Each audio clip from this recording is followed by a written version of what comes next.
এসো বৌমা, ঘরে এসো। শাশুড়ি মা নতুন বৌমাকে বরণ করে ঘরে ঢোকাল।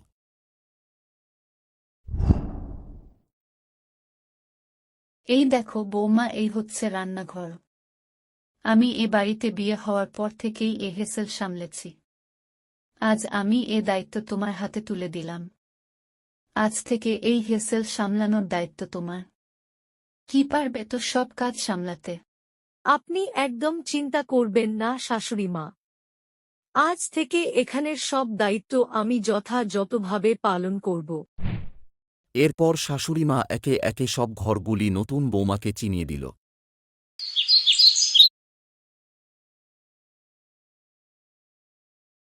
চা কেমন হয়েছে?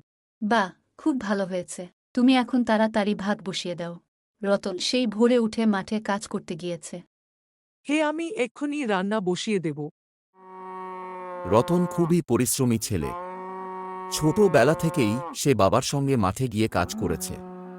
ফলে সে মাঠের সবরকম কাজেই পারদর্শী হয়ে উঠেছে। এখন আর সে বাবাকে মাঠে যেতে দেয় না, মাঠের সব কাজ সে নিজেই করে। রান্না কেমন হয়েছে? ভালো হয়েছে। একেবারে যেন মায়ের হাতের সেই স্বাদ পাচ্ছি। মা তোমায় আর বাবাকে একটু খেতে ভাত দিয়েছ? দেই?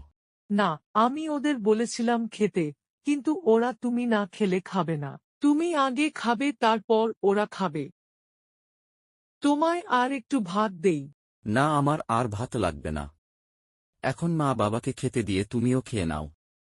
এইভাবেই বাড়ির নতুন বউ শ্বশুর শাশুড়ির সেবা যত্ন করতে লাগল এবং তারা সুখে শান্তিতে বাস করতে লাগল। হঠাৎ একদিন তার স্বামী খুব অসুস্থ হয়ে পড়ে।